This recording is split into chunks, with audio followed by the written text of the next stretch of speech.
Eating candy and popcorn, looking at cinema. Watching movies with my best friend, looking at cinema. Thrills and chills and screams and dreams all up on the big screen. Tommy Wiseau and the Coens looking at cinema.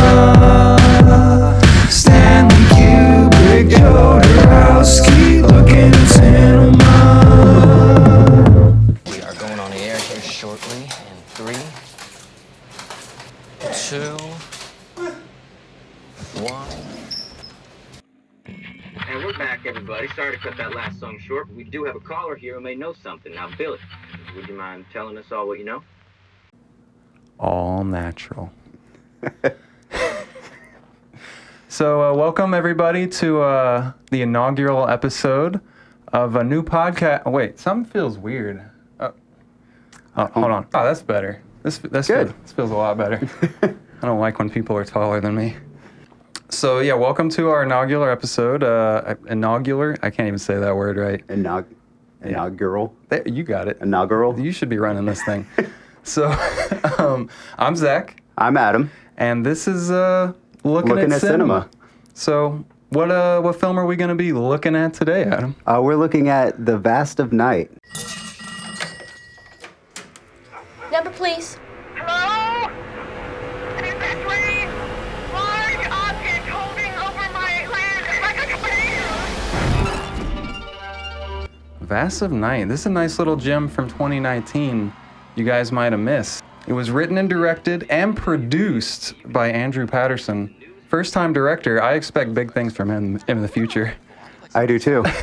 So it was made in 2019. It stars Sierra, I'm going to butcher her name, Sarah McCormick, I believe, and Jake You're going to Horowitz. butcher McCormick. I know, well, that's my handwriting's fault. That is no fault of her name. That's just I can't read my own handwriting. But she was like 21 when they made this film. I would not have guessed that in a million years. But yeah, first time producer, writer, director. I was pretty impressed, at least with whatever you think of the movie itself. The production, I thought was pretty spot on. It was also $700,000 budget, so less than $1 million.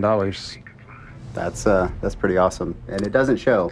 No, Yeah, no, it looks like a high level production. No, so for real. $700,000. That went a long way. So what kind of movie is this, Adam? Like what is The Vast of Night? It's garbage. Whoa, we're starting throwing punches. But well, just in general, what kind of movie is it, other than a crappy one? It's I guess you would call it sci-fi in the big realm of it. It's kind of done in the Twilight Zone style, but very much a period piece too. Like it feels like the 1950s. Like it's very much about the period. I think. Does. And we'll get into the specifics of that, but I did think they did a pretty good job with that. It does feel like the 1950s. Oh hell yeah! And just some basics about it. It's set in the 1950s in New Mexico, and it's like loosely based on some incidents of like people seeing fire in the sky, like in the 60s, and there were some weird disappearances that happened in some town in like Oklahoma, and they found like empty cars and like weird things like that. So that very loosely, sort of inspired the story here. But yeah, that's basically Vast of Night. That's an overall view. So it sounds like you're not a fan. I'm not a fan. I don't want to be too harsh because it's a first-time director, writer, producer, and all of that, and a $700 budget. So with all that considered, $700,000. $700. Did I say $700? That would be really impressive. That changes my opinion completely. Well, shit. Now I like it. Yeah, I don't want to be too harsh on it being. It seems typical of a first-time director to me. Like there's a lot of experimentation and different kind of style approaches and ideas kind of going around, but it hasn't throwing stuff on the wall, kind of vibe. Like just throwing stuff on, like throwing just noodles on the wall. Seeing what'll stick. Yeah.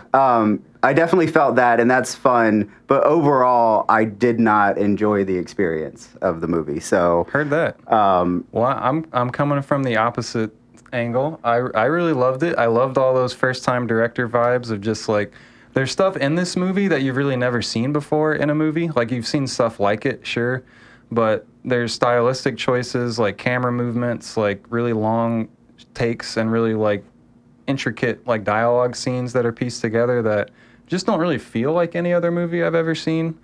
I liked it. I really liked it overall. I like that it's not, it doesn't like shove, we can get into this later, but it doesn't really tell you what's going on. You just kind of like see it from these characters' points of view, and you have to fill in the blanks, you know? Mm-hmm. So I really liked that, but man, I loved it, yeah.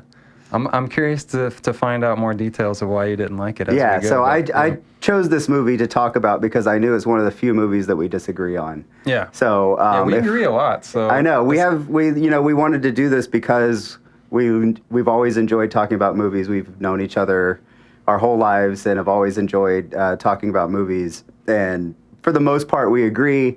And then I thought if we're going to do a podcast or an interview or discussion about a movie, it would be fun to kind of approach it from two different angles and see and have a more interesting conversation. I thought if it was something we disagreed on. So for sure, it's not. I'm not just a hater. No, I know, and that's one of the reasons I wanted to start a podcast with you is because you know your stuff. Like you grew up in the cinema. You grew up looking at cinema, as it were. I did grow up looking at cinema. I very literally grew up in a movie theater. Yeah, his parents worked at movie theater. His mom worked at a movie theater, and then you worked at a movie theater for a long time. 17 years. For a very long time. And so, yeah, I have some experience working in the movie theater. I don't know that qualifies me. Well, you've seen a lot of movies. I've seen a lot of movies. That's what qualifies me to talk about movies. Mm-hmm. I've seen a lot of movies. Yeah.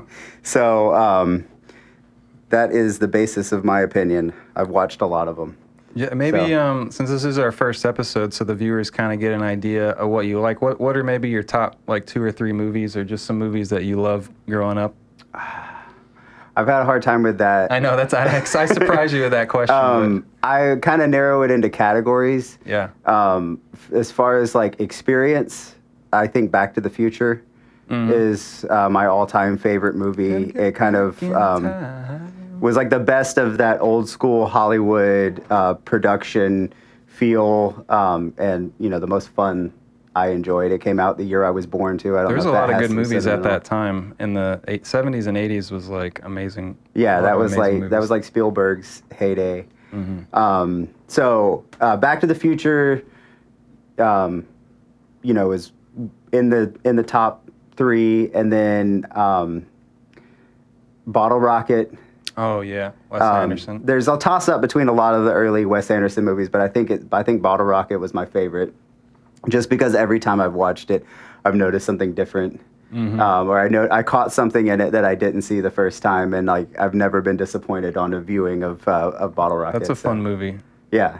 Yeah, were you there when we picked that out kind of randomly? We didn't even know what we were getting into, or me and Danny did. I'm not sure if you. No. How did you see I think I was Bottle living Rocket? in Maine at the time, and That maybe, yeah. I worked at Movie Gallery, and in a brief stint in between working at the movie theater and going back to the movie theater, I worked at Movie Gallery, and took it home one night. And I actually didn't really like it the first time I saw it. I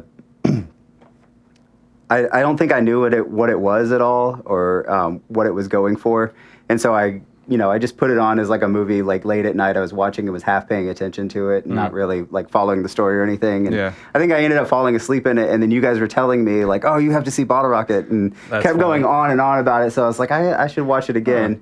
And you were right. It was an awesome movie. Heck yeah. Is there any other ones that you can think of that are like top tier?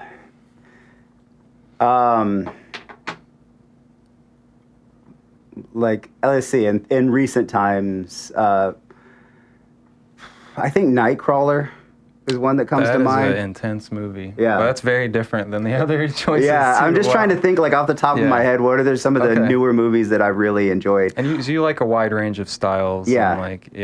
And everything Edgar Wright does. Oh yeah, very fun I don't director. think he's made a movie I haven't liked. And then I always like Coen Brothers. So Heck yeah. Yeah, and just like I'll give you a brief one on mine. I remember Pulp Fiction, actually not Pulp Fiction, Reservoir Dogs was like one of the first movies I saw and was like, whoa, like that's an art movie. You know, it made me think about movies differently. That and like Clerks, like just knowing that like some dude could do that and just piece together a movie out of passion and really helped me see cinema like from the other side, helped me look at cinema a different way. But yeah, those are definitely top tier. And then like probably like Life Aquatic or Synecdoche, New York are like top like #1 movie ever. yeah. It's funny. I don't classify Life Aquatic as my favorite Wes Anderson movie, but I do consider it his masterpiece. It's become even though it's mine, not my yeah. favorite. It's like It's his there's no Citizen denying how great it is. What's going on? There's something in the sky.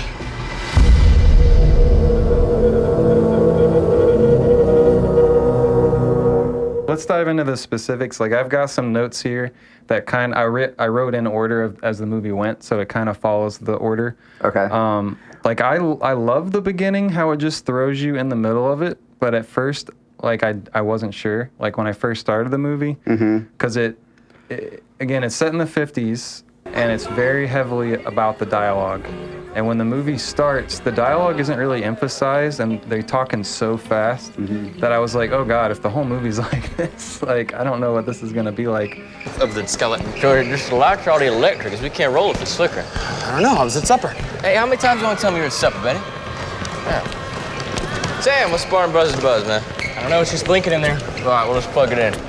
But in retrospect, going back, I love the intro. It just throws you into their world, these people on a busy night in a really small town, like all just like doing their thing. And you're kind of following the main guy. What was his name? I wrote it down. Everett. Yeah. Everett's kind of like the cool guy at the school, but he's got a job already, like running a radio station. So he kind of knows things about electronics, and he's like helping random people throughout the school. And you see him kind of interacting with people, and you kind of get to know the vibe of the town. But did you like the intro or how it? I like the style of the intro. So, so if we're talking about the structure of the story and the way that it was done, I thought it was too dialogue heavy. So that's one of my pet peeves with movies anyway, is when like so much of the exposition and story is driven by dialogue. Right. I feel weird. I feel like we're on a date on the same side of the table here. I'm going to turn a little bit so we can look at each other. I thought it was, too much dialogue. I also didn't buy, like, I couldn't understand what was going on. I thought there was going to be some sort of turn with his character because I didn't really buy, that he was the cool guy in the 1950s world that they've built. Like, he had this, like, kind of, like, this confidence about him that just didn't seem to fit the character. Like he was way older than he was supposed to be. Yeah, he was like beyond his years, and everybody just kind of accepted that he was, you know, the end-all, be-all expert on anything technology, which he may have been, and they may have accepted that, but I think that there would have been some resentment in the other characters for him being so much, like, you know, smarter than them, I guess. Yeah, I mean, to be fair, we don't really see... Like, we see, like, small glimpses at the beginning, but really we only get to see, like, how Faye thinks about him, like, the main character who just kind of worships him because he's, like, the older, cute guy who's into the things that she's interested in. Yeah. So I think you're seeing it more from her point of view than just, like, the whole town in general. We don't really see how other people think about him except in, like, you know, just the brief little jokey interactions that we kind of see at the beginning. Yeah. You know what I mean? I guess so. I mean, I had some problems with Faye's character too. Yeah. But yeah, I don't know. I don't know why it wasn't made that clear why she would worship him. I mean, I guess they were both different. Like, they both had, like, this weird interest, but their difference was not really shown in their interactions with other people in the movie. Like, they were very comfortable. Everybody, like, really liked them, and they, like, you know, were very comfortable talking to everybody of all walks of life. Like, it goes through, like, everybody in this town at this basketball game, like all types of characters are there, and all of them seem to interact well with Everett and Faye. And so there's no like tension between them and the town. True. So there's no real explanation for their connection. Yeah. And it also doesn't explain why they want to leave town, like they keep talking about. Oh, true. Well, and that's what I think. That's a lot of the world building that I feel like they're doing is really showing you that it's just like everyone in this town knows everyone. Everyone kind of trusts everyone. It's like more innocent America than like we're used to. And I think that was a big, because that was like a running theme was like technology and wanting to like touch like things outside of your surroundings. Like, because, you know, back now we have the internet and we can find out anything ever, but this is before they would have even had a term for like aliens and in fact the word alien or anything like that is never said in the whole movie because they don't even have a concept of aliens or they think it's the Russians, you know. So yeah, it's like and that's kind of Faye's main driving force is that she's just interested in like science and the future and technology and like I know you didn't like it, but there's like a long scene where she's just describing like stuff from a Scientific American that she's read that's all and it's all things that are currently happening in our time. He doesn't believe like any of them except he believes them except the one that will happen, like the phone one, the one that he's like I don't know if I believe about having your picture on a phone. Yeah. A little TV phone. I don't believe that. What? Here, you can see a picture Sounds of like it. a space novel. I know. I think I agree with your mom. You know, she's a wise keeper. Actually, I believe the train tubes in the highways, but the tiny TV telephones, that's cuckoo. But I can see where you're coming from. They weren't like super fleshed out characters. They were more like archetypes of like, this is like the 1950s. This is like a small town where everyone just trusts everyone and like gives you their address and says, yeah, just show up to my house. And like everyone just trusts everyone and lets people like kind of get away with stuff because there was no other, you know, there was no other in that town. There was just everyone that we know, you know.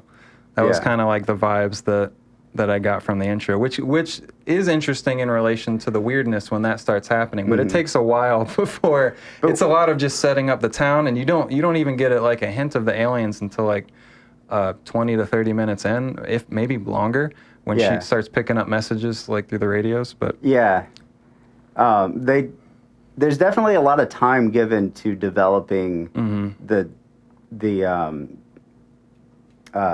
scene, like the town and the feel and everything of the world that they're living in. But I feel like that time could have been better used to kind of make some connections for a 2019 audience. Right. Because that's what I was thinking when I was watching it. It was like it definitely has that 1950s feel, but it also feels like it was written for a 1950s audience. And not really like bridging the gap between now and well, lots of it was almost just straight like a radio play. They would even like cut the video out in certain scenes, and you would just listen to people talking, or how they like faded out during the I forget his name, but the guy who called in to tell the story originally, and then there's multiple times I want to say where they cut to black and you just hear basically someone telling a story. It's like it's very just much about like storytelling. Yeah. In the traditional sense. And I didn't find their stories that intriguing. I don't know if I just couldn't get into the world that they were in, or into the mindset of the world that they were in. But like, I think it was Billy was the guy's name that called in. Billy, yeah, you're right. And his story, I had to rewind it like 2 or 3 times to follow his story, because I checked out and like missed parts of it, and I was like, wait, this is important. I need to know what he's saying here. But like the way that his story was told was, I mean, it was probably realistic. Yeah, for sure. Very much so. And maybe it was too realistic. Yes, I have a story that might be helpful. I don't know, it may not be, but I'll go ahead and give it to you. All right, Billy, well, we're listening. Well, so I was in the military, and there were always jobs and work we didn't know anything about. What do you mean? I mean, we would get assigned to places without knowing where we were, to do things none of us understood. To even have the tension in there about the race when he like admits that he's a black person. I thought that was annoying. You didn't like that? No, I thought it was like it was forced in there, and it probably would have happened more naturally. It felt natural to me. Like, well, because it was important to his story. It was, but we already knew he was black. Right. Like, we could already tell. But we're a 2019 audience. Right. But he could have mentioned that in the way that he told the story, because he did say, everybody that worked on these details were either black or Mexican because nobody would believe us. And, that was a 2019 social statement, which would have been interesting, but it would just was so out of left field and and it was kind of telling us some things that we already knew. So there were some elements of it that I felt like they didn't explain, and then there were some elements that I thought that they were treating me like I was stupid as a viewer. Yeah. And so it was just all over the place. But again, this is a first-time director. I don't I'll still watch his next movie. Yeah. I don't want people to know what we did for them. Why do you think no one listens to you? I think part of it's because I'm black. I'm sorry if that's a problem. No, I don't think it is. I thought that might be the case. We've just never had a black caller before. Well, I'm sorry. I should have probably told you that. But everyone on these details were black or Mexican. All of us doing the sweat work. You think they did that on purpose? I know they did. Why?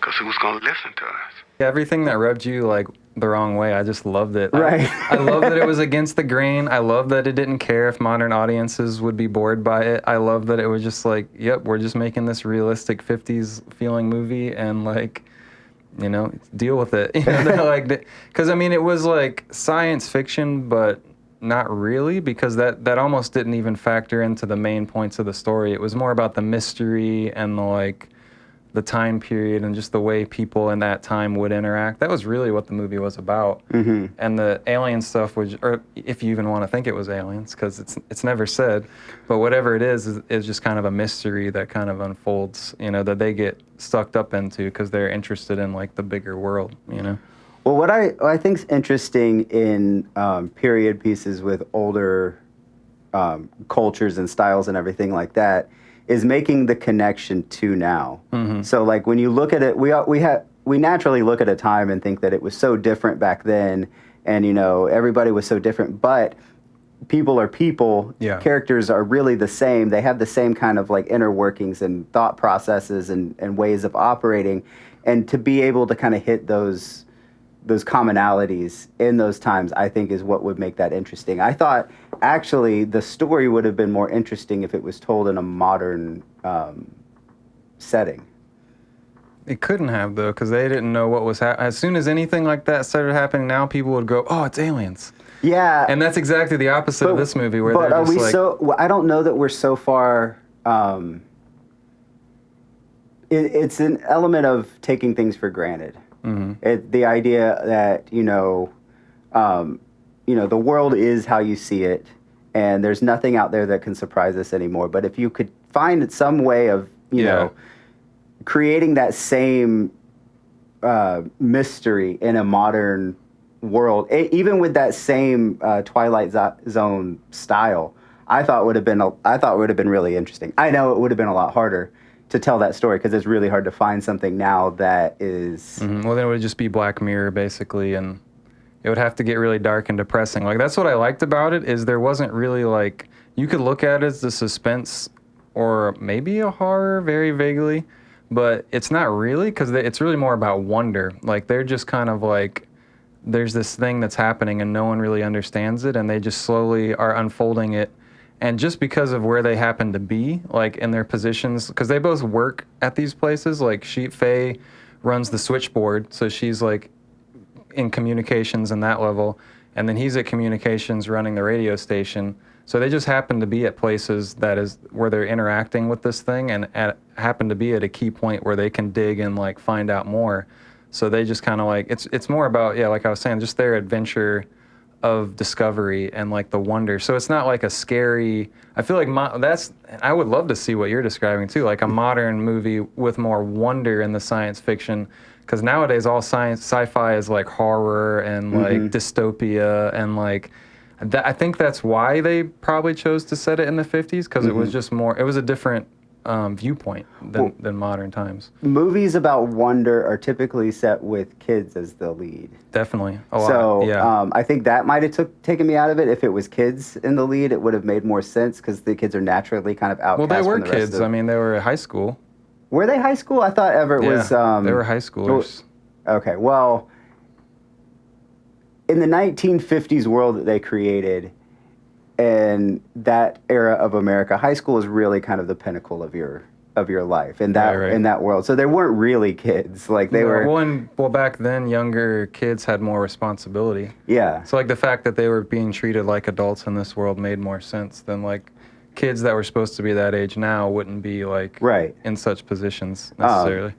But I still go back to, like, there needed to be some element, in all of these wonder stories, there needs to be some element of outcast, because... well, they were nerds, but they were accepted. They weren't really... They were too accepted. They established them as, like, you know, the nerdy kids into, like, these things, but there was no tension created from that. There was no... So you wanted a Biff character to, like, beat him to beat him up before the aliens show like up? they had the Biff character. He was also the Biff character. Like he... Who? Everett was also the Biff character. Like, he took that guy's trombone for no good reason other than just to be a dick about it.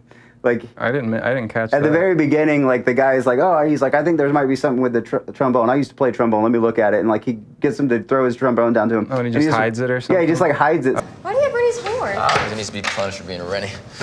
It's like, this guy's the nerd fun. and the bully of the Just school. having fun. I didn't even catch that was malicious. I thought that he was just putting that trumpet away. That's funny.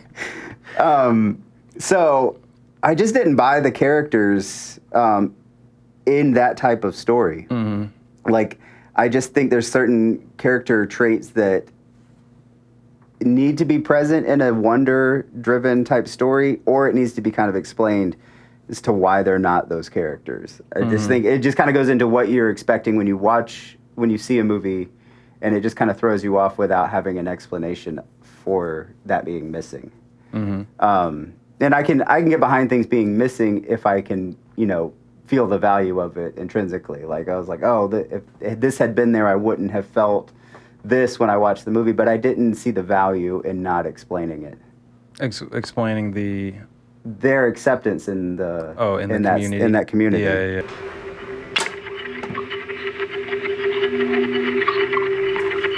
And then the first hint of anything weird is this really long scene where she ends up running the switchboard, and that's where she starts hearing the weird sounds, and they don't know what the sounds are. And that scene, like even if you didn't like the movie, did you think that scene was well done with the tension and the, because it's like one really long take of her just like interacting with everyone on the switchboard, and she's hearing sounds, and she ends up getting a call of someone that's hearing weird sounds and has like weird wind like going on at her house. And she hears the radio gets cut off because she's listening to Everett through the radio.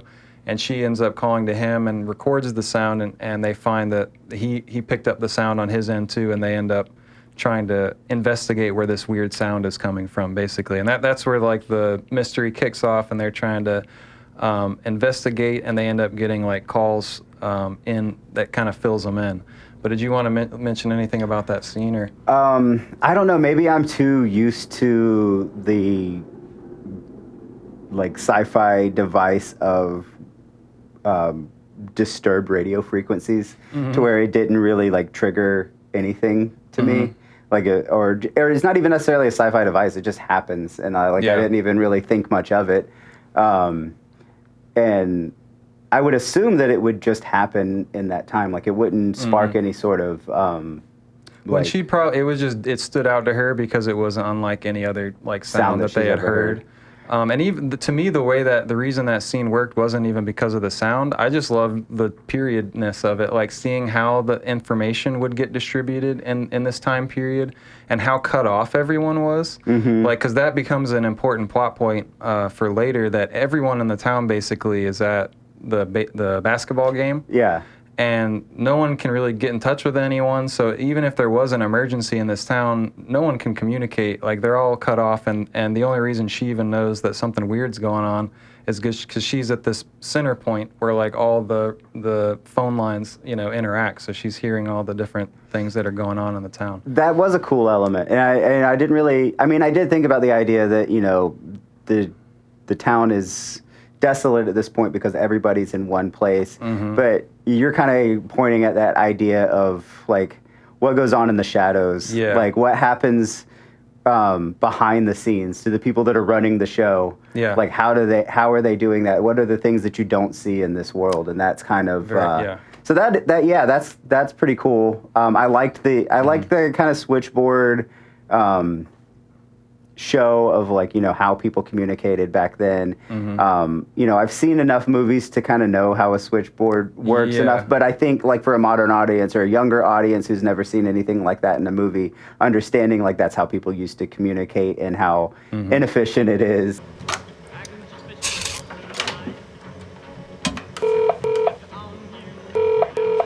Hello? Hey, Josie, listen, it's Faye. Is Officer Pruitt or Boker around? He's not here, and Mr. Pruitt left with him. Well, they didn't answer at the station. No one's at the station? No, they were here, but a trucker just came in off the highway and reported something. What? He didn't say, but it whipped the wind up and made him spill his truck, so avocados are all over the road. Is Officer Abbott around? Off duty? Because isn't Judy cheerleading? Yeah, that was kind of cool. I guess you... Hey, I got a kind of cool out of you. All right, now we're talking. Same sound came from her line, but I couldn't get her name or anything. She didn't sound hurt. What should I do? Winnie? Also, now that we're talking about things that are kind of cool, the tracking shot in it. Yep, that was, like, right around that same time in the movie too. I love that. Yeah. And when it really showed the connection of the town, like, this is how far away this building is from this building, and then let's go to this other building, and you see the physicality of it. Like, you can kind of feel then, okay, like, everything's really close, but it's, like, far enough away that, like, you wouldn't have any idea what was going on, at this other location. I also thought that was a cool break from the format. Because it was just different. Yeah, just play music, and all of a sudden we're just, like, on a tracking shot. Going to it was like that in the 1950s. That would not have been achievable. That type of shot. That was a very modern. That was a modern shot, and, like, that was cool. Like, when I watched that, I was like, okay, this is interesting. Like, this is a breakaway from just being kind of a slave to the format of 1950s sci-fi Twilight Zone style. Yeah. It was different, and very first time director. Like you were saying, that feels like something a Tarantino or someone would come up with, just some bizarre shot where you're like, wait, how did they even, like, get that shot? Like, what is happening here? Yeah. And intentionally different. Like, I was saying, okay, there was definitely a choice made here to do this, and that part I found it. I don't know that there was much payoff to it. I mean, I get the idea that it showed the town, it showed the connection to the town, and it gave you the layout, which would be important later. Kind of understanding how she moved around the town and how she, her instinct to run everywhere. Which was really funny. What are you doing, Faye? She just starts running. We have a car. Yeah.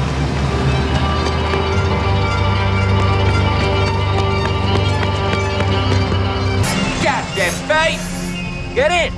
I also thought that was a cool break from the format. Because it was just different. Yeah, just play music, and all of a sudden we're just, like, on a tracking shot. Going it was like that in the 1950s. That would not have been achievable. That type of shot. That was a very modern. That was a modern shot, and, like, that was cool. Like, when I watched that, I was like, okay, this is interesting. Like, this is a breakaway from. Just being kind of a slave to the format of, 1950s sci-fi Twilight Zone style. Yeah. It was different, and very first time director. Like you were saying, that feels like something a Tarantino or someone would come up with, just some bizarre shot where you're like, wait, how did they even, like, get that shot? Like, what is happening here? Yeah. And intentionally different. Like, I was saying, okay, there was definitely a choice made here to do this, and that part I found it. I don't know that there was much payoff to it. I mean, I get the idea that it showed the town, it showed the connection to the town, and it gave you the layout, which would be important later. Kind of understanding how she moved around the town and how she, her her she would instinct to run everywhere. Which was really funny. What are you doing, Faye? She just starts running.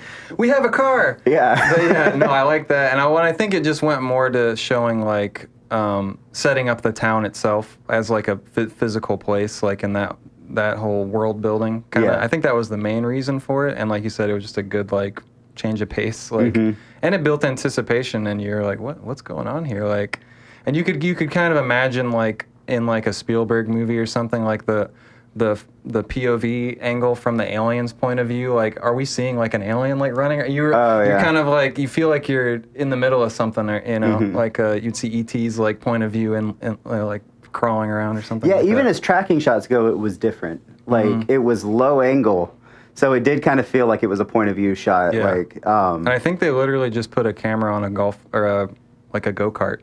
yeah, He literally just rode a go-kart like from point A to point B, and then like spliced some shots together so it wouldn't look so like shaky. But yeah, I don't know how they went through the building though. I couldn't tell. That might have been digital. I don't know what they did, because the shot goes all the way across into a basketball game that's happening. but the doors were open, right? Yeah, but then it flows out into a window, out the window, and then flows back down. Was it a drone shot? It had to have been split, something 1950s? split together. Yeah, something split together to make that. I don't know how they did it. Yeah. And then it goes back, and we go to another location, to the radio station or something like that. But yeah, I love that shot. So okay, so we're going through That was this. kind of cool. That was kind of cool. We're at the same point in the movie where weird things are starting to happen. Yeah, and they're starting to run around because they get a call, like we talked about earlier, from Billy. By the way, spoilers at this point. We haven't really spoiled too much because there's a lot of mystery in this movie at this point. Yeah. But pretty much spoilers for going ahead if you didn't already know. But yeah, so Billy starts telling them some, and that was the other thing I like about this is like all the information we get about what is happening is all secondhand, really unverifiable, just stories. So we really don't know the truth ever. By the end of the movie, we don't know the truth of any of it. It's all, you have to kind of make up your own mind. But Billy calls in, who, like you said, was on a detail for the military or some sort of government agency.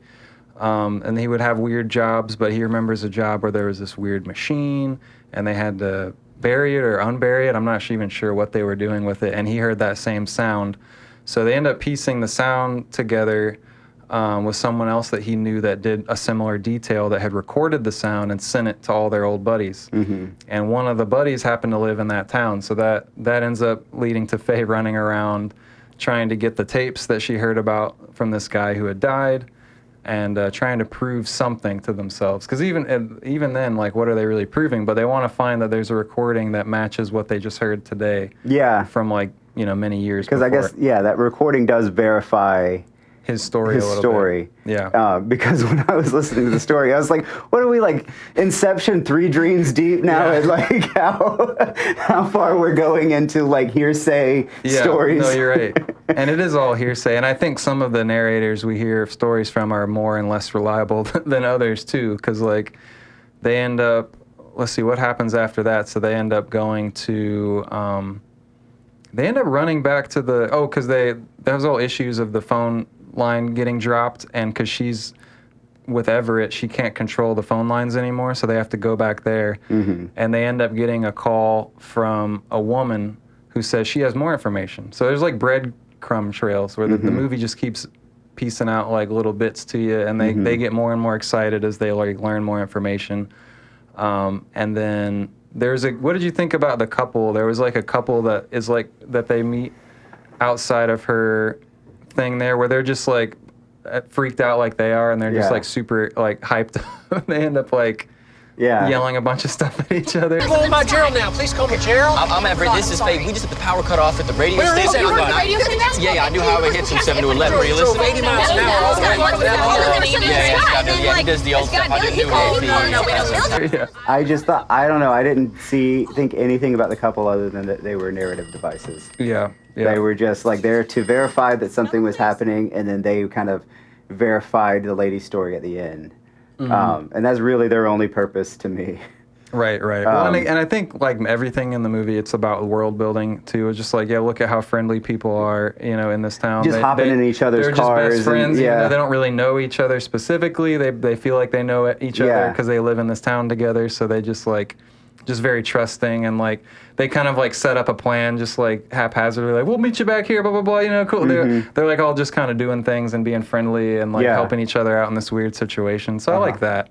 But like you said, they're kind of like they're there to like serve a purpose, right? For sure. I don't know. And then when I think about like if the story were from a kid's perspective, that element wouldn't have been there, and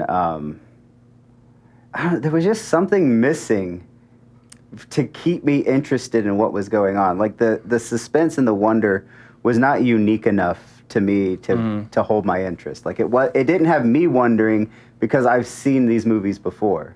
So like for them, I understand them. I guess I understand them being, you know, mystified by all of these things. But for a 2019 audience, that's not mystifying. Right. And so maybe the purpose of the story was just to highlight a different kind of world or something like that, but that just wasn't interesting enough to me.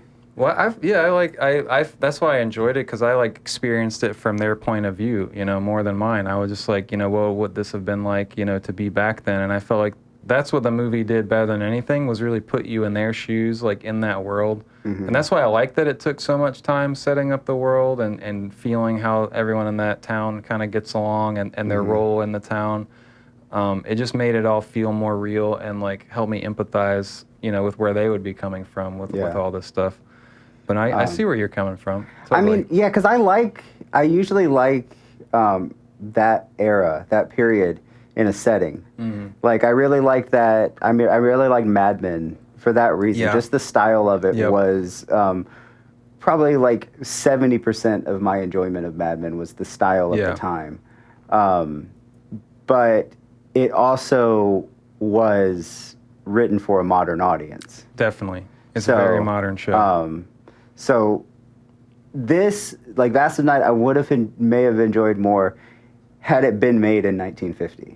yeah, I get like you. if it was made in 1950, I would think, oh wow, this is groundbreaking, this is really cool. But had it, like, being that it was made in 2019, I was like, what's the point of this? So it was too old-fashioned for you, basically, is what you're saying. The story was too old-fashioned. Yeah. The style had some unique elements to it, and the style is still very valid.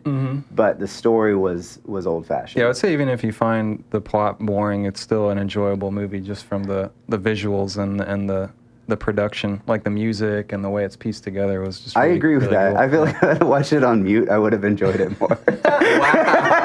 Wow. That's funny. Well, we're close to the end of the movie, so they go to the lady's house. What did you think of the weird old lady that that wanted to come tell them more secrets? That was the first time. Well, I don't know. I'm kind of jumping ahead. The old lady. What did I think of her? Because she kind of creeps them out. Like when they first walk up on her, she's like reading some enchantment and seems like a witch or something. Yewe rafu oyek ateli wood na netzel. Yewe rafu oyek ateli wood na netzel. And towards the end of the conversation, she really freaks Everett out, where he's just like, all right, because she ends the conversation by saying, like, will you please take me with you? Like, right. She's imagining that there's these things that are going to take her up like her son. Right. And I think the main important thing that she tells them is about it's almost like using people as radios, where she thinks that these things can like use some sort of signals to get into your brain and control you, and made her son supposedly say these words which she is reciting to them. And then she wants to go with them, and they get freaked out and get the hell out of Dodge. And I want you to take me to the ship.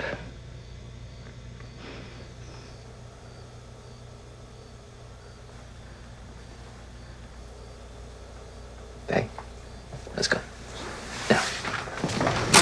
There was some interesting story elements to that, and that's where it got to a point where it started to resonate as a 2019 audience member. But what about that resonated? The idea of I don't want to say mind control, but I think there's more. There are definitely, like, not from a conspiracy idea, but there are things that we don't pay attention to that do have influence over the way that we think. Totally. And And so that was a cool statement on our current state.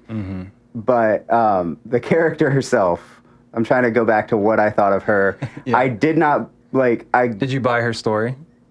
You think she was? I mean, as throughout the way that the story had gone, like as an audience member, I bought her story. Yeah. I did not think that they should have bought her story, and that was one of my favorite parts for Everett was that he didn't buy her story. He kind of stood up to it. Yeah.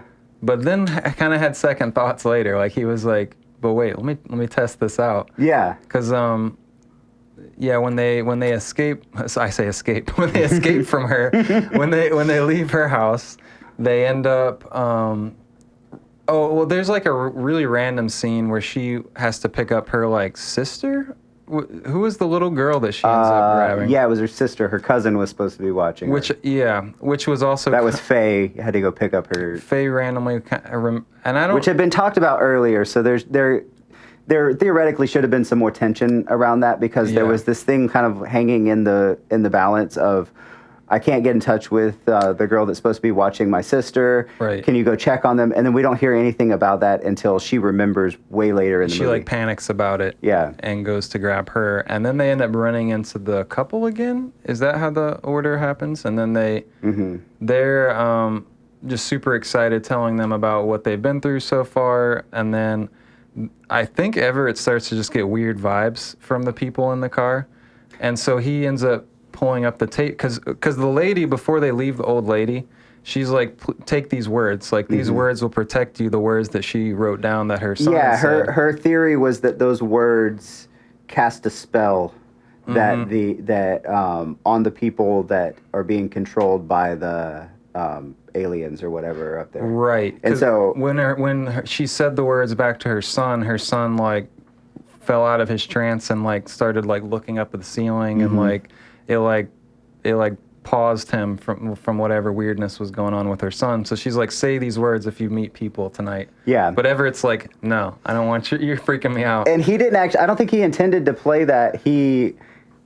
What happened was they had talked to those people before they went to meet with her, and then they asked what came of that, and he was telling them. And then she's like, oh yeah, and he started playing the recording.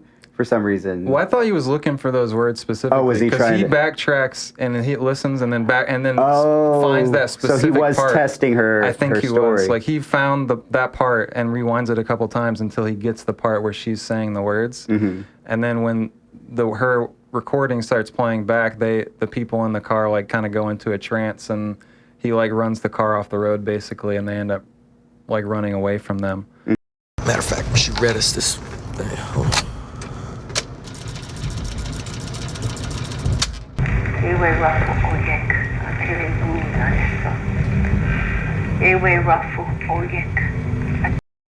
But that was like where it kind of validated her story, and you're like, oh, there's something true in there. Like, I feel like most of what she says might not even be true, but there was like enough truth in there that it like ended up helping them out. And it explained, like, she was reading that when they walked in. Yes. And she was testing them. That's true. I didn't think about that. That explained that because that was kind of a weird introduction of that character. Yep. But it was also, that's where I started to really have a problem with the logic of the story because it was saying that some people are under the trance and some people aren't. But I haven't seen what's different about the people that aren't and the people that are. Like I haven't, it seems like. Well, they're not like zombies or something like, and that's what the lady described too, that it was subtle, that it was stuff you didn't even realize you were being manipulated about. At least this was her theory, having obsessed about it her whole life. So you can take that with a grain of salt, but I do think that that's hinted at throughout the movie in little bits that maybe the whole town is actually under some kind of control because during that panning shot where they go through the basketball game, everyone is like very zombie-like, even to the point of where I didn't notice this, but when I rewatched the movie, I watched it with a friend, and they're doing the same play like multiple times. Like if you notice, they're literally repeating the play, like they're just like going through the motions. Oh, okay. And that's what the old lady talks about, that where they do this on nights where people are distracted and where they can easily like go in and out without being noticed. So that there's something about where they're kind of maybe not fully controlling people, but just subtly saying, no, you want to be at this game, like stay at the game, like do this thing so we can like mess with other people who aren't at the game is the idea so they're like that I got with the it. creatures of habit that, you know, there was no thought in their head about going to the game. It was just what you do. And it was like, those are all the people that do that. And because of Faye and Everett's situation as being, you know, the radio host, the switchboard operator. They had other responsibilities. They had other responsibilities, which kind of made them immune to that. Or you could think of it like in Star Wars, where they're like, your mind control won't work on me, Jedi. Like some people are more weak-willed than others. They're more like susceptible to it. You can, you know, think about it however you want. But I think there's enough evidence that I think that's kind of where they were going. Well, it had to be circumstance that made them different because otherwise they weren't that different from the people of the town. Like they weren't, like I said, they weren't outcasts or anything like that. They were just circumstantially in a different position than everybody else because they had to kind of pull the strings to keep everything running. Yeah. While everybody else just kind of mindlessly filtered into. True. No, I like that. So I get that, and I guess that's what made them different and not subject to the to that kind of enchantment spell, I guess we'd call it. Yeah, or de-enchantment. I'm not even sure. Yeah, whatever it does, it messes with your brain if you're under this control, I guess. Yeah.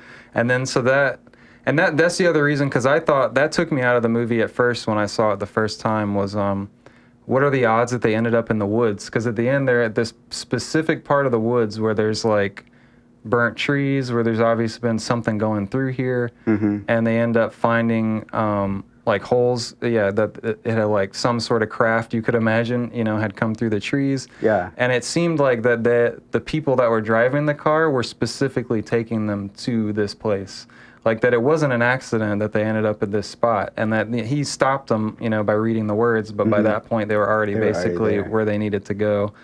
And so they, at the very end, spoilers if you didn't know, they basically get abducted by whatever these things are, and they show some spacecrafts at the end, but they basically end up, it's almost like the imagery was very much like Jesus and Jesus's birth, like his parents. It's like a little baby with the young father and young mother that would have been about the same age as like Mary and Joseph, like getting taken up, you know, basically. It was almost like, or you could think of like Adam and Eve, like they're like something that's going to go seed something else. I don't know, but they get taken up at the end.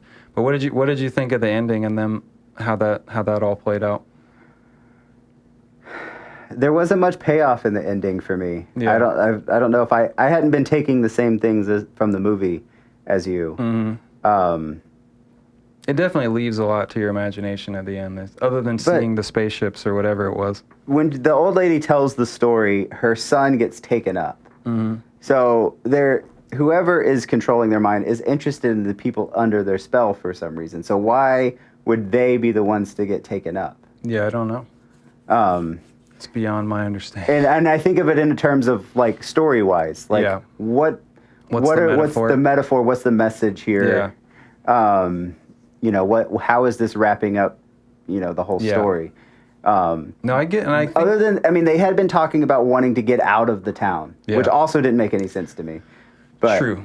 Well, I think that was just more, again, that was like the 1950s thing of like, it's hard to even know what's going on outside of your town. And she was really into technology. And like all the technology that she listed from that magazine was about travel or communication, which is exactly what the old lady and everyone was saying. Whatever these things are, they have advanced travel and communication. So it was like her whole obsession just happened to like resolve in whatever these things were. They had kind of what she wanted. Maybe not in the way that she wanted it or knew, you know, it was like a genie that you make a wish and like, oh, I really want to get out of this town and like, I really am interested in technology. And then it gets like fulfilled in this really bizarre way of like, okay, well now maybe it's aliens or something. You want it out of this town, or here you go. Out. Yeah, like, so I do think that there are through lines. They're just very subtle. Yeah. But they're not, and I get your complaint because it's not super character driven so much as like idea driven. Even though it is her character to be into ideas, it's like very autistic. It's like, it's kind of like, I mean, because I'm like into nerdy things, so I kind of connected with her like desires about technology and the future and futurism, kind of ideas. So I connected with that for sure. But it wasn't like a it wasn't like a Marty McFly, like, I want to get a girl, and like, it wasn't like regular character motivations or like maybe superhuman human character motivation. I don't know. But I mean, they were traditionally what people would consider nerds. Yeah. In the things that Very they were much so. interested in. But the nerd moniker really comes from your relationship to society. And I didn't get that feel from them in their relationship to society. So, like, I get anybody wanting to see new things. They weren't overly outcast. They weren't overly outcast. They didn't really have a ton, like, I mean, if they were interested in new about things. Everett's family, but was a Faye have a single mom? Was that her situation? It seemed like, yeah. So I there think was some, but yeah, they didn't give really any family dynamic or like what was, Like, all things considered, they seem to be doing pretty well for themselves. They're doing very well, regardless of their home life. Like, they both had jobs, and like you said, we're going to school and respected in the community. Yeah. So why did they want to leave that community? There wasn't like a full, motivation given to that for sure. Yeah, I totally agree. I just enjoy the mythology of it, and the like, I like looking at it from an archetypal point of view of like, you have to fill in the blanks. Like, this movie doesn't really tell you that these are aliens. It doesn't tell you really what's going on. You're gonna take whatever like time period you're watching this in, and you're gonna put your thoughts over it, because you could see it as aliens. You could see it as some sort of demonic thing. You could see it as personally, I kind of see it as like it's the government themselves using technology that no one knows about, and they're kind of manipulating the town and experimenting on people, or who knows what, So you can kind of see it from multiple ways, and I think there are layers to it. But on the surface, it is very simplistic, by modern day, movie standards. So I totally get your vibes. About it. But I haven't changed your mind about it. No, you haven't. You haven't changed my mind. But I mean, it's a very difficult task to convince someone that they enjoyed something subjective, that they didn't enjoy. Nah. But you did point out some things that I did like about it, that I didn't necessarily realize I liked about it. Overall, I still was not a fan of the movie. Yeah. But yeah, it was and it was definitely interesting the way that it was done, and its place in a 2019, catalog of movies, and the way that it was done. And yeah, I don't even know what that statement meant. What I just threw movie words together. No, it's good. That's what you got to do when you're looking at cinema. But and I would definitely be interested to see what the director does in the future. I'll definitely watch his movies because he definitely takes care in the style of what he's doing, and for sure, and puts that together meticulously. I think some work can be done story-wise, but like you said, I can see more work on the characters themselves, like maybe something more character-driven in the future. This was more like event mystery-driven, and the characters were like secondary. It was more about the town and the time period and the mystery of it than the actual characters. Although I do think, we didn't even mention this, but the actors I think were awesome. Like, I think regardless, I don't know if you agree, but regardless of what I thought, like, she did an amazing job, especially like carrying like a lot of those scenes that's just talking. It's just dialogue, and like you feel every bit of it. At least I did. I thought they did a really good job of that as well. So didn't like that. I mean, are we done? Because I could go on about the acting, but I don't think there's much to be said, because I don't think that my problems with the acting were the fault of the actors. Right. It was more their script. It was the writing and the so they did the best with what they had. I thought. Cool. You want to like give us a summation of it, or I think we kind of get. I mean, I don't think that I'm authorized to tell anybody if they should or shouldn't see the movie, but these are two different views of, and we've ruined it, basically, for anyone who hasn't seen it. We've told the entire story. I'll put spoiler in the title so people know. Maybe we should try in the future to avoid spoilers, but nah. I don't think that I don't know. I don't know if we're coming in a position of trying to convince people to No. see a movie, or just to say this is, you know, a movie you may have seen. This is what we thought of it Yeah. for what that's worth. Movie analysis, and Yeah. you know, I think it's always better to watch these sort of things after you watch the movie. But Yeah. because I think, and maybe you disagree too, but I think what we want to do with this is more just like getting in depth into movies, what we love about them, what we don't like about them, and analyzing it from like a filmmaking kind of perspective and what, as an audience, like we love about it. So, you know, we're going to spoil stuff. We're going to go into details you know, about it. So this isn't like a watch this before you go see a movie thing, although maybe some people will use it for that. But this is more like you want to get in depth and like talk about a movie, you know, that you've seen. I think what I enjoy about talking about movies is the fact that it is a good way. It's more of a self-reflection. It's a way of having a conversation about things that you value and don't value in a very safe way, because nobody really cares what you think about a movie. Yeah, it's not like politics or religion. Yeah, It's like, and you can kind of broach those subjects through through movies, but it's a lot less threatening. Like, it's a lot less dangerous of a conversation because in the end, like, it's my opinion of a movie, and I'm talking about it from the perspective of how a movie is put together, not necessarily the ideas that, you know, I value or it values or anything like that. So I think that's kind of what I would like to do with these conversations, is just have like real human conversations, but through the structure of movie analysis. I think from just two guys that love movies and have passionate opinions about it. That's really the only thing I know how to talk about. So like I have to talk about everything through that. No, you said I couldn't have said it better myself. Yeah, that's perfect. Well, thank you guys for checking out our first episode. I'm not sure what the next movie will be, but you'll check it out the same bat time, same bat channel. And you have a great day, everybody. Yeah, thanks you. Thanks for checking it out. Like, right. Subscribe, and thanks, Adam, for coming out. Thanks for having me. My very first podcast. Hell yeah, bro. I always refused, but you tricked him enticed into me it. with the idea of talking about movies. I was like, hey, Adam, movies. What do you think? That got him. All right, guys, have a good one. She said they're up there. People in the sky. And they have advanced radio and communication. And they take people up.